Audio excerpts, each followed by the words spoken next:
আসসালামু আলাইকুম সবাইকে। বাধ্য বিয়ে গল্পের ৪৬ নম্বর পার্ট। তো বেশি কথা না বলে চলুন গল্প শুরু করা যাক।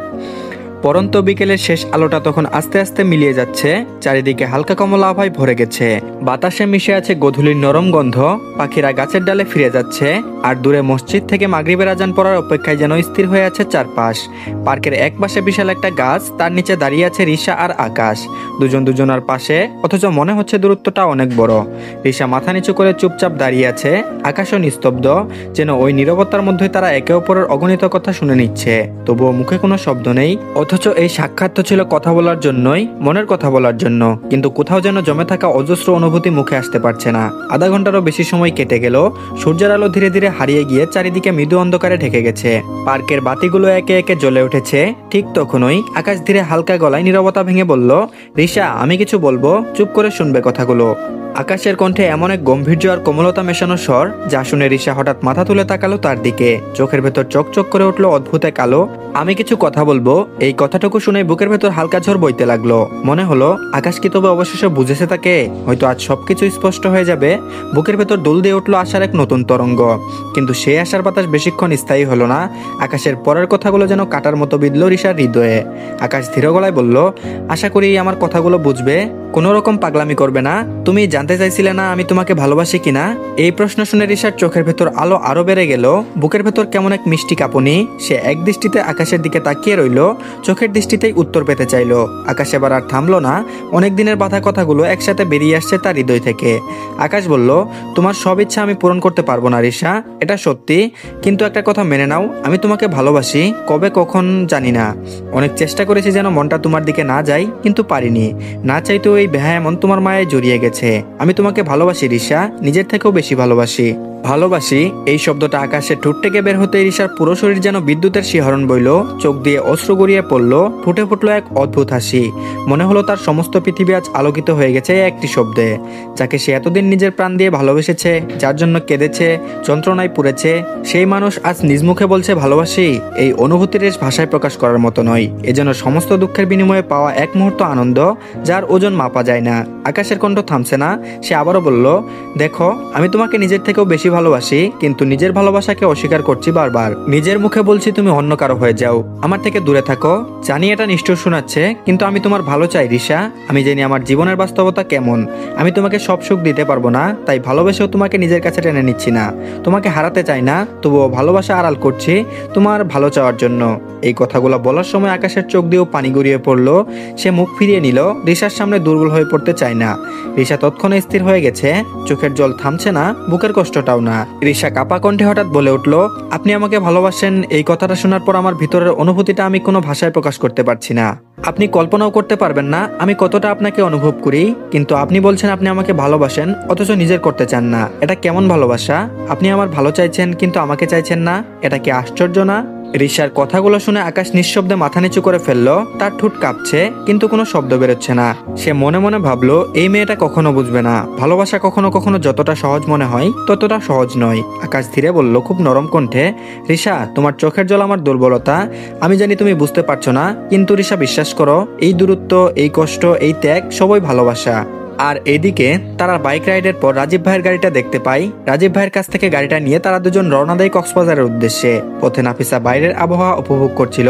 কাছে মুখ ঠেকিয়ে দূরের পাহাড়, গাছপালা, রাস্তার ধারে ঝিরঝিরে বাতাসে উড়ে যাওয়া ধুলোয় ওর মন ভরে যাচ্ছিল। মাঝে মাঝে বই পড়ছিল সে। সাইমন নিজের হাতে বইটা ধরিয়ে দিয়েছিল, যেন ঘুরতে এসে নাফিসার পড়াশোনার কোনো ক্ষতি না হয়। খেয়াল খুশি আর যত্নের মিশেলে তার হালাল পুরুষটা। পড়তে পড়তে একসময় কখন যে নাফিসা ঘুমিয়ে পড়েছিল সে নিজেও টের পায়নি। চোখ মেলে দেখে চারপাশ পুরো অপরিচিত। একটা ছোট খোলা কটেজ, কাঠের তৈরি ছাউনি, চারপাশে নীরবতা, আর দূরের সমুদ্রের গর্জনময় শব্দ, বাতাসের নোনাগন্ধ, ঢেউয়ের আওয়াজে যেন এক সুর বাজছে, যেন বুঝতে দেরি হয় না ওরা কক্সবাজারে চলে এসেছে। আর সাইমনই তাকে এই রুমে রেখে গেছে। চোখ ঘুরিয়ে চারপাশে তাকিয়ে দেখে কোথাও সাইমন নেই। ঠিক তখন ওই দরজায় হালকা টুকা পরে একজন স্টাফ ভেতরে এসে বলে, স্যার বাইরে গেছেন ম্যাডাম, আমাকে বলেছেন আপনার দেখাশোনা করতে। নাফিসা নরম গলায় বলল, ঠিক আছে। তারপর মাথা নেড়ে ফ্রেশ হতে যাই। শাওয়ারের ঠান্ডা পানি গায়ে পড়তে যেন ক্লান্তি গলে যায়। বের হতেই হালকা কিছু খেয়ে নেয়। তারপর ব্যাগ থেকে নিজের বইটা বের করে কাঠের বারান্দায় গিয়ে পড়তে বসে। সামনের পুরো সমুদ্র দেখা যায়, দিগন্ত পর্যন্ত নীল আর সাদা ফেনায় ভরা জলরাশি, বাতাসের নরম ঠান্ডা ভাব চুলুরে এসে গায়ে ছুঁয়ে যায়। পেছনের নারকেল গাছগুলো আস্তে আস্তে দুলছে ঢেউয়ের সাথে তাল মিলিয়ে। সারাদিন নাফিসা একা একাই কাটিয়েছে। সাইমন তাকে রেখে কোথায় গেছে সে জানে না। একবার ফোনে বলার প্রয়োজন বোধ করেনি। নাফিসা বই খুলে পড়তে থাকে। ঠিক মাঝে মধ্যে চোখ উঠে যায় সামনের দিকে। ঢেউ ভাঙার শব্দে মনটা যেন ক্রমে ক্রমে হালকা হয়ে আসে, এক অজানা শান্তিতে ভরে যায়। হাওয়া লাগতে লাগতে পাতা উল্টাতে উল্টাতে কখন যেন চোখের পাতা ভারী হয়ে আসে সে টেরই পায় না। বইটা কুলে খোলা পড়ে থাকে আর নাফিসা ঘুমিয়ে পড়ে সমুদ্রের মায়াবী সুরে, হাওয়ার নরম ছোঁয়ায় নিঃশব্দ বিকেলের নিস্তব্ধতার ভেতর।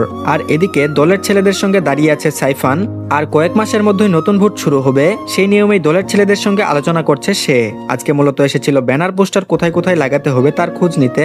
সব কাজ শেষ হয়ে গেলে দলের ছেলেরা খাওয়ার জন্য আবদার করে বসে, তাই সাইফান সবাইকে নিয়ে পার্কের ভেতর এক পাশে বসে নাস্তা করতে লাগলো। হাতে হাতে নাস্তা বিলিয়ে দিচ্ছে, হাসাহাসি চলছে, রাজনীতির আলাপ জমে উঠেছে। এই সময় হঠাৎ সাইফানের ফোনে কল আসে। ফোনটা কানে ধরে সে একটু একপাশে গিয়ে কথা বলতে শুরু করলো। কথা শেষ করে যখন ফিরে আসছিল তখন চোখ পড়লো দূরে একপাশে দাঁড়িয়ে থাকা একটা পরিচিত মুখে। চোখ কুচকে ভালো করে তাকাতেই চিনে ফেললো ওটা জারিন। ওর মুখে অদ্ভুত এক দুশ্চিন্তা, ভ্রু কুচকানো, মনে হচ্ছে যেন কোনো বড় চিন্তায় আছে। সাইফান অবাক হয়ে নিজের মনে বলল, এই সময় এখানে চশমা কি করছে? সন্ধ্যা নামছে, একটু পরেই আজান হবে, পার্ক বন্ধ হয়ে যাবে, এরকম সময় একা একা এখানে দাঁড়িয়ে? ফোনটা পকেটে রেখে কপাল গুটিয়ে সাইফান জারিনের দিকে এগিয়ে গেল।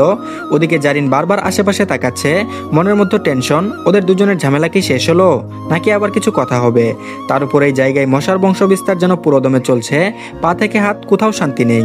একটা মশা এসে হাতের উপর বসতে জারিন বিরক্ত হয়ে অন্য হাত দিয়ে মারতে গেলে ঠিক তখনই পিছন থেকে একটা চেনা কণ্ঠ ভেসে এলো। তারপর বলল, এই চশমা, ভোর সন্ধ্যাবেলা এখানে একা একা কি করছো? নিজে তো সাধু সন্ন্যাসীদের মতো চলে বেড়াও, তাই না? এত কিছু জানো অথচ এইটুকু জানো না সন্ধ্যাবেলা একা একা পার্কে দাঁড়ানো ঠিক না? জারিন চমকে ঘুরে তাকাতেই সামনে সাইফান, মুখে আগের মতোই বিরক্তি আর আত্মবিশ্বাস মিশে আছে। তারপর বলল, এই বেয়াদব অভদ্র লোক, চুপ করো। রাগে ফুসলাতে ফুসলাতে বলল জারিন, আপনার জন্য ওই মশাটা আমার রক্ত খেয়ে পালিয়ে গেল, মারতেও পারলাম না। সাইফান বলল, দিনকে দিন মোটু হচ্ছ। বেচারা মশাটা একটু রক্ত খেয়ে তোমার ডায়েটের হাত থেকে বাঁচানোর চেষ্টা করছে। তুমি কি ভাবছো চশমা, মশাটাকেও দুনিয়া থেকে বিদায় করবে? জারিন এবার রাগে গজগজ করতে লাগলো। তারপর বলল, এই লোকটার সাহস দেখো, এত খারাপ ব্যবহার করেও নির্লজ্জের মতো কথা বলতে এসেছে, আর এখন আমাকে মোটু বলছে, সাহস কত? জারিন আবারও বলল, এই নির্লজ্জ অসভ্য মানুষ, আপনার লজ্জা করে না আমার সঙ্গে কথা বলতে? এত কিছু হয়ে যাওয়ার পরও এত স্বাভাবিকভাবে কথা বলতে পারেন? আপনি আমাকে মোটা বলছেন? আমার হাইট আর ওজন একদম ঠিক আছে। আপনি বরং আপনার ওই সাদা চামড়া কিভাবে বাদামি করবেন সেটা ভাবুন। আপনাকে মোটেও বাঙালি বাঙালি লাগে না। সাইফান ভ্রু কুচকে রেগে গেল। তারপর বলল, এই চশমা, তুমি আমাকে নির্লজ্জ বেয়াদব বলছো? তার ঠোঁটে হালকা হাসি আর চোখে বিরক্তি। সাইফান আবারও বলল, আমার ফর্সা গায়ের রঙে কত মেয়ে ক্রাশ খায় জানো? এই সাদা চামড়ার জন্য সবাই পাগল হয়ে যায়, আর তুমি বলছো বাদামি হয়ে যাই? এত সুন্দর পোলারা কেউ এভাবে কথা বলে নাকি? সাইফান আবারও বলল, এই মুখ সামলে কথা বলো চশমা। আমি যদি অন্যায় করে থাকি আমি সরে বলেছি। যেখানে তোমারও সমান দোষ ছিল তবুও আমি ক্ষমা চেয়েছি। কিন্তু তোমার দেমাগ কমে না। আমার মতো সুন্দর ছেলে তুমি আর কোথাও পাবে না। মেয়েরা আমার উপর ক্রাশ খায়, আর আমি তোমার কাছে প্রথম চুমু পেয়েছি অমিত খাওয়ার সাথে। যদিও তিতা মুখ তোমার, তাই বলছি আমার বিউটি নিয়ে কথা বললে এখানে দফা রফা করে দিতাম তোমার। জারিন চোখ উল্টে বিরক্তির হাসি নিয়ে বলল, আইসে ফাটাবাস বাজে বেশি। আর মেয়েরা যদি সত্যি আপনার উপর ক্রাশ খেত তাহলে এতদিনে একটা গার্লফ্রেন্ড পেতেন আপনি। যত সব ফাউল কথা বকেন, যান ভাগেন এখান থেকে। সাইফান গম্ভীর গলায় বলল, এই চশমা ঠিক করে কথা বলো। আমি বলছি ভালো হবে না। মেয়েরা আমার উপর ক্রাশ খায় সেটা একদিন ভালো করেই বুঝবে, তখন জ্বলবে আর আমার পিছন পিছন ঘুরবে। আমি অভিশাপ দিলাম, একদিন আমার জন্য তুমি কাঁদবে, আমার উপরে ক্রাশ খাবে। আমিন। জারিন মুখ কুচকে বমি করার ভান করে বলল, বমি চলে আসছে। আমি আপনার উপর ক্রাশ খাবো? ইম্পসিবল। দরকার হলে রিক্সাওয়ালার উপর ক্রাশ খাবো, কিন্তু আপনার উপর না। থলাবিলাই কোথাকার। সাইফান হেসে বলল, তাই নাকি? তোমার চোখে আমি পড়বো কেন? ওই কানাদের ব্যাটারি চোখ দিয়ে যেটুকু দেখতে পাও তাতে রিক্সাওয়ালা মামাকেই ভালো করে দেখবে। তোমার ক্রাশ খাওয়ার জন্য রিক্সাওয়ালা মামাই পারফেক্ট। বলতে বলতে সাইফানের চোখ হঠাৎ পড়লো দূরে বিশাল গাছটার নিচে। আর এদিকে রিশা গভীরভাবে আকাশের দিকে তাকিয়ে আছে, চোখে অনুরোধ, কণ্ঠে কাঁপুনি। তারপর বলল, প্লিজ সবকিছু বাদ দিয়ে শুধু আমাকে নিয়ে ভাবুন। এসব হিসেব, এসব বাস্তবতা নিয়ে ভেবেন না। আমি আপনাকে চাই, শুধু এটুকু নিয়ে ভাবুন। আকাশ চুপ, ওর চোখে না তাকিয়ে অন্যদিকে মুখ ঘুরিয়ে নিল। জানে রিশার চোখের দিকে তাকালে নিজেকে দুর্বল করে ফেলবে, আর তার সঙ্গে রিশাকেও দুর্বল করে ফেলবে। সেই চোখে আশার আলো জ্বলে উঠবে, যে আলো কখনো পূর্ণ হবে না, তবুও একবার জেগে উঠলে নিভানো অসম্ভব। তাই সে দৃঢ় স্বরে বলল, এটা সম্ভব নয় রিশা, আমি তোমাকে বোঝানোর জন্য সবকিছু খুলে বলেছি, তুমি যাতে বুঝতে পারো, যেন পাগলামি না করো। কিন্তু তুমি। বাকিটা শেষ করার আগে রিশা আচমকা এগিয়ে এসে আকাশকে শক্ত করে জড়িয়ে ধরলো। বুক কাঁপছে, গলা ভিজে গেছে কান্নায়, হেঁচকে তোলা কণ্ঠে বলে উঠল সে, প্লিজ প্লিজ আমাকে দূরে ঠেলে দেবেন না, আমি মরে যাব, আপনি ছাড়া অন্য কাউকে কল্পনায় আনতে পারি না আমি। আপনি কি আমার কষ্টটা বোঝার চেষ্টা করেন না? আপনি যদি সত্যি আমাকে ভালোবাসেন তাহলে কেন আমার কষ্টটা অনুভব করেন না? আপনি যেটাকে আমার ভালো ভাবছেন সেটা আমাকে কষ্ট ছাড়া আর কিছুই দিবে না। আমি আমার ভালো দেখে শুধু আপনার সঙ্গেই, প্লিজ আমাকে দূরে ঠেলে দেবেন না। রিশা এক নিঃশ্বাসে কথাগুলো বলেই আবারও শক্ত করে আকাশকে জড়িয়ে ধরলো। কান্না থামছে না, তার বুকের ভেতর যেন ঝড় বইছে। আকাশের দুনিয়া মুহূর্তেই থমকে গেল। হঠাৎ করে রিশা এভাবে তাকে জড়িয়ে ধরবে তা সে কল্পনাও করেনি। মেয়েটার কান্নার শব্দে বুকের ভেতরটা কেমন যেন দুমড়ে মুচড়ে যাচ্ছে। এমন অসহায়, এমন ভাঙা লাগানি তাকে কোনোদিন। জানে এই মেয়েটাকে কষ্ট দিতে তার কোনো অধিকার নেই, তবুও জীবনের বাস্তবতা যেন তার গলার কাটা। তো ধন্যবাদ সবাইকে, এই পার্টটি এই পর্যন্তই। পরবর্তী পার্টের লিঙ্ক কমেন্ট বক্সে দেওয়া হয়েছে, সবাই দেখে নেবেন। আর সবাই আমাদের চ্যানেলটিকে সাবস্ক্রাইব করে দিয়েন। আর দেরিতে গল্পটি দেওয়ার জন্য দুঃখিত, ইনশাল্লাহ এখন থেকে একটু তাড়াতাড়ি দেওয়ার চেষ্টা করব।